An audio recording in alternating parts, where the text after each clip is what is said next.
Yeah, there we go. The Camry needs a little bit of a pit stop post-workout. That's for sure. I don't know if I just let one of my tires go flat like gradually. I don't think it must have just like either a minor hole or something. But air is not being held. I keep having to pump it up and bust out the jack. Not ideal. Absolutely not ideal. So that'll be for post-workout.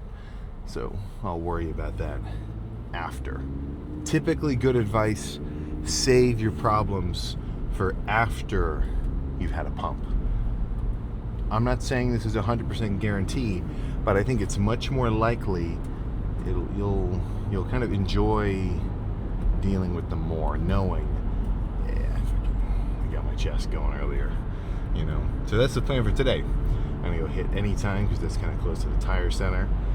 But also, I just haven't been in there for a little while, so I'll see how I feel. I'll see if I think it's gonna be like a heavier pressing based day or more of like a lighter squeezing day. I'd probably bet that it'd be a little lighter, but you know, I'll see how we feel. If I get warmed up and I'm, you know, doing like some chest feelers and some tri-bi like rotator cuffs and back, because for chest I want everything in this entire system like warmed up and ready. Like I want my lats and my traps to be at least semi-activated so they act as a good bracing point for me.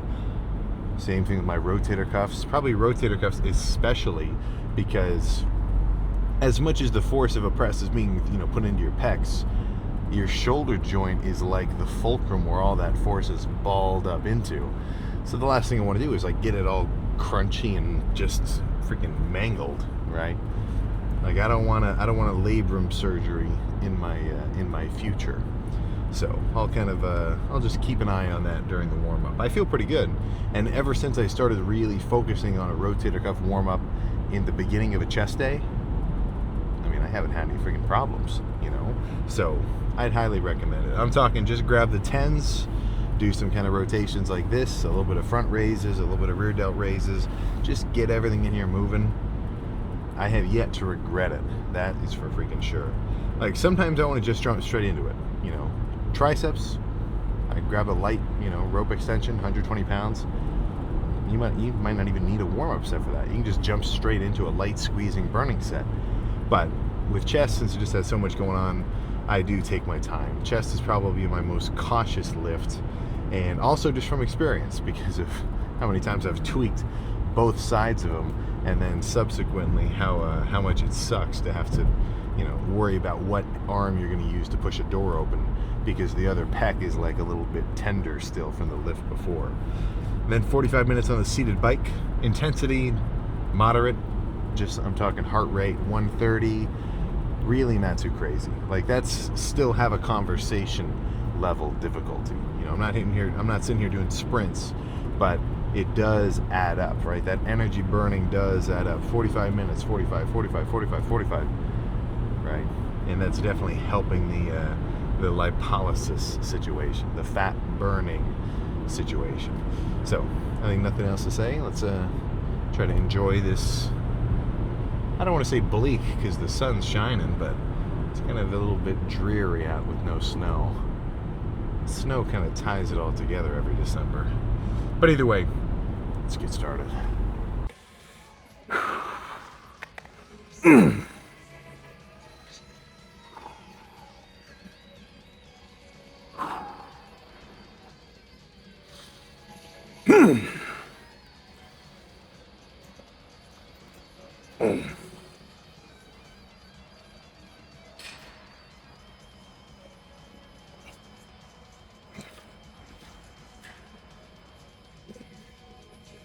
Yeah.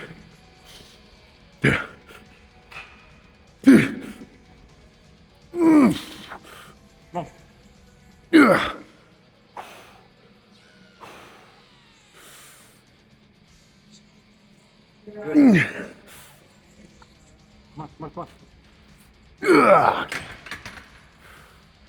That was good.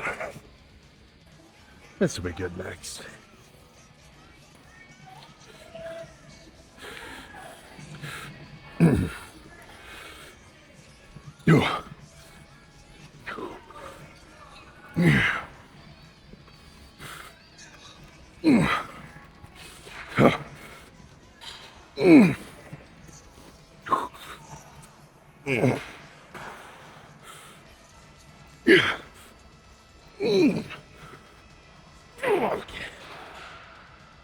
Okay.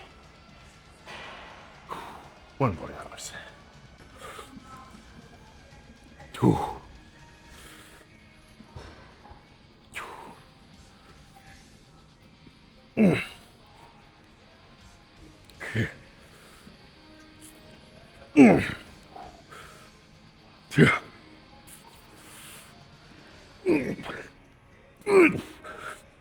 Okay.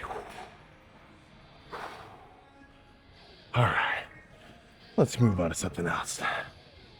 Let's switch to a bent over cable press. Weight, moderate.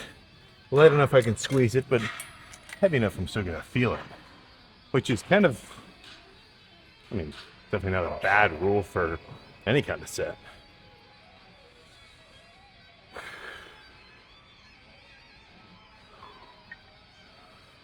All right.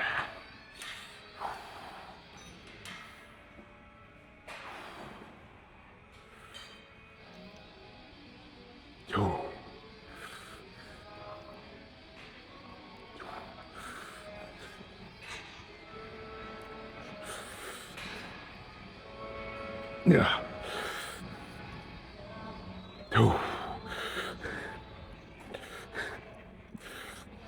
Yeah. Yeah. Okay. One more a little heavier.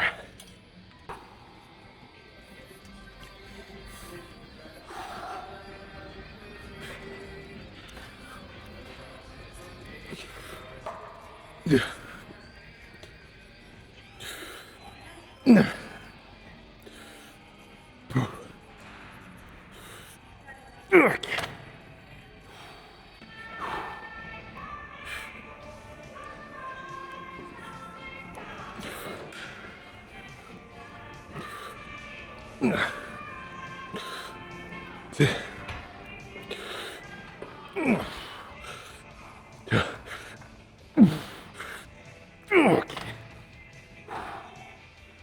Okay. Yeah, I think that's all.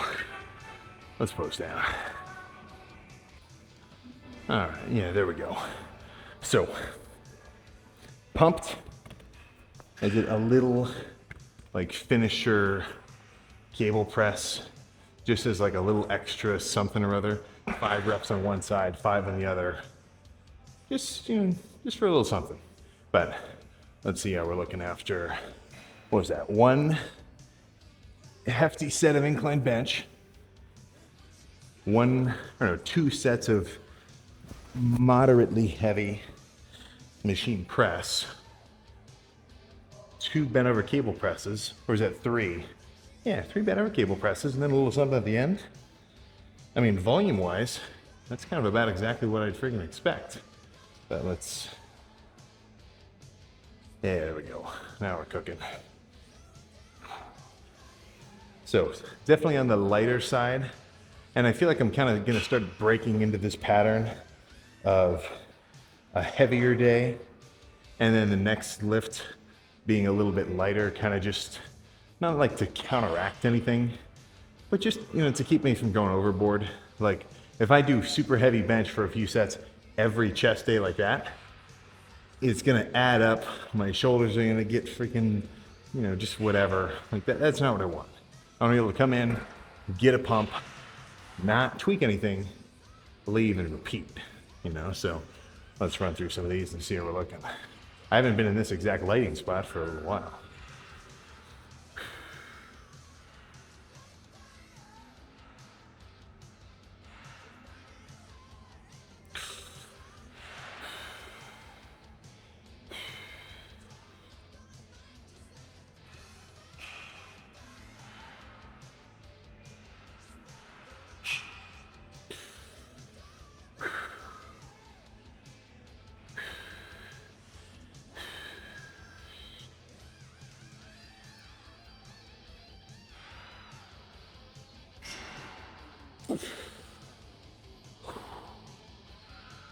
Oh my goodness. So now I've just got 45 minutes of sitting on a seated bike pedaling, which really not the wildest thing in the world. Like you're catching yourself in a trap of making it worse than it really is. If you try to convince yourself, oh crap, I don't want to do my cardio. It's going to be so hard. It's going to be X, Y, Z. It's going to, oh man. Start playing on your phone. Cover the timer with your shirt or a clipboard or something, and it passes like nothing. But I'll see you in there. All right. I think that I'm on the cusp of a new level of lean. Not forever. Like, I'm still not show ready lean like I was earlier this year, but I'm just saying as I get leaner, it kind of comes in phases. Like, sure, if I just did a caliper test on like how thick my like stomach body fat is and like my side back or wherever, like it probably reads very linear. Like I don't know what that unit would be, but let's just say millimeters of like caliper squish on stomach, side, back, everywhere.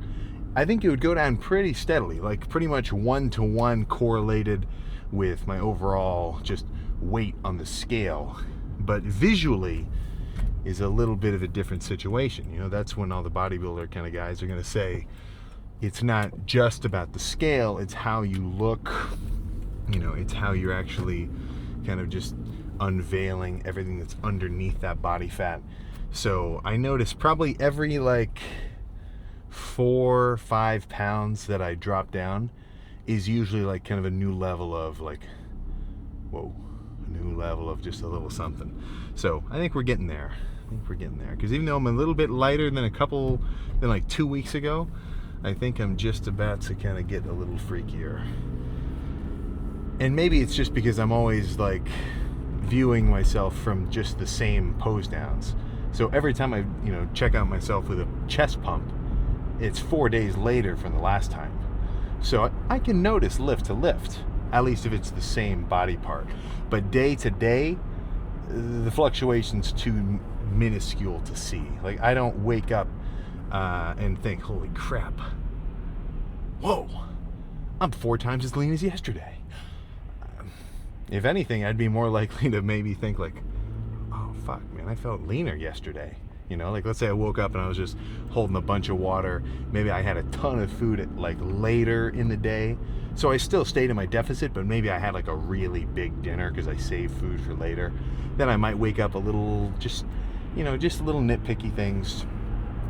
So just try not to watch out for those, right? Be more interested in your week to week, even 2 week to 2 week sort of check-in points. And really, I can't hype it up enough. I think get a camera. Get like and it doesn't have to be like the realm of cameras, at least like video cameras, price-wise, is pretty wide, like for at least regular, the guy who's recording vlogs at your gym or something, it can fluctuate from like usually 800 to, freaking thousands of dollars.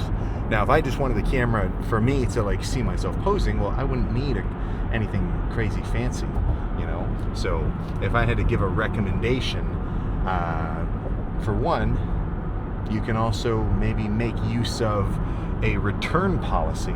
I've definitely bought a ton of stuff from Best Buy, returned it within like the 2-month window, and then basically just got to use like really fancy stuff for 2 months. Realized I didn't really like it, or it didn't really look that much better than what I had before, and then just send it back. So I don't know if this is just me, but now all the all the camera stuff I look at on like the Best Buy app, it tells me, like it gives me a little asterisk, like 15% restocking fee. I don't know if that's for everyone. I think that I just kind of abuse my privileges. But yeah, if I had to just like sort of pick what would be good, because like there's a whole it's an entire separate rabbit hole of a discussion with all the camera stuff. Like, there's dynamic range, basically how good a camera is going to be in like low light, so it can like make the outside look pretty cool. But for basic, like in the gym, normal kind of stuff, I'd say your best bet is going to be looking at something like an A7S3 or an A7 III, or just something along those lines. Like, I'm pretty sure, especially used, I mean, you could totally pick one up for like maybe, I don't know, something. This might be something where you just got to go down your own rabbit hole of like watching a bunch of YouTube camera review guys, and then they could kind of say what's best. But yeah, or you could just find like a ZV-E10 II, especially used. I mean, you could probably get that for like $900 somewhere. Definitely look out for used stuff. But yeah, having it takes a minute to get used to it. Like, I recorded all this stuff on my phone for like a year until I actually got a ZV-E10 was my first camera. A ZV-E1. I know that if you don't know about the camera stuff, this is total jargon. I know it is. But yeah, I'd say best bet right now. Oh yeah, I don't know. Probably either used ZV-E1 with like a Tamron zoom lens, or maybe like a ZV-E10 II with maybe a couple of APS-C primes, right? But not as though like if you pay double, you don't get double the quality. So there's kind of a diminishing return when it comes to getting all the camera stuff too. So don't think that just because somebody, there's guys out there where they're walking around with a $1 zillion camera and they don't know what the hell they're doing with it. But the fact that it's expensive, they're like, oh, I'm a really cool photographer. Like, dude, no, you bought a really cool camera, but it doesn't make the stuff that you're getting good. So I don't know. That might be that's something else for me to kind of look down, because there's definitely a big jump in quality. Like, as good as phones are getting with like a phone camera and all the shot on iPhone stuff, nah. Because I'm even just right now, I'm looking at a big ass ball of glass as this camera lens, and then the phone is just this tiny little kind of situation. Like, this is good, but there's no replacing something like that. And I'm really kind of happy that I get into it, not only for like, just how all the social media stuff has gone, but because now for the last like 2.5 years, I can go back and look at all my different posing or like different sets and everything on like, high quality video because I just have all of my training archived over the last, basically 3 years at this point. Nearly 3 at least. I think January will be around the 3-year mark. But yeah, I'm glad I can look back and see all those different training clips and everything and just posing, because it's a good comparison for me to see how I look then, how I look now, how everything's kind of adjusting, because it's kind of just like visual confirmation. Like, yeah, I was really serious about my diet during this period, and hey, look at that. And it also proves, like, not only proves, but sort of keeps serving as proof for me that, like, shit, this diet feels very repetitive, especially compared to like my normal training, because I'm not lifting crazy weights, I'm doing a bunch of cardio, it's kind of taking forever. I'm not eating a ton of food, so it kind of sucks a little bit. I don't want to complain about it, but it's not like it's just completely like easy, like nothing, so it's like, where's the benefit? What's the motivation? And I can look back at earlier this year when I was freaking peeled, like mid-January, mid-February last year, or earlier this year, and think, yeah, that's why. That's the point. That's why I'm not eating, X, Y, Z, because I know that that's on the horizon. And then once you've done something, that's simply proof that you're capable of doing it. And then going forward, it's just easier and easier and easier to redo it. It's like, if you've never played a Super Mario Bros. Or whatever, shit, man, you're going to die on level 1, right? But if you're a pro, you're zipping through it like nothing because you've already done it beforehand, right? So I sort of see the gym like that. I get a lot of Or I understand the argument of why would you bulk up if you're just going to cut back down again? Why not just try to gain slowly? Which, I think you don't have to do a crazy, insane bulk every time. But there is a point to an actual intentional weight gaining phase to kind of leverage more muscle mass growth. But why am I cool with going back and forth? Because every time I do it, I go further than last time. Every bulk is heavier lean weight than the one before, and then every diet, the same thing. I don't always take it to the same leanness level. Last prep was super far. If I was just trying to diet for the sake of, kind of just having a dieting break between bulks, well, then I'd be cool starting up, bulking in maybe 2 weeks or something. I did it. I'm pretty lean. Now it would be a good time to start packing on size. I'm going to extend it because, we got some actual shows to do. But, yeah, I guess this is getting a little bit ahead of myself. But get ready for some freaking mass come winter of 2026. So yeah, right now we're getting lean, 235, 230 something. Fast forward a year, next December, oh my goodness. I'm going to ease into it, of course, but I can't even tell you how big I'm going to be. But we'll save that for later. There's so much stuff to go down between now and then. So plan now is go get some food, and then I'll see you tomorrow.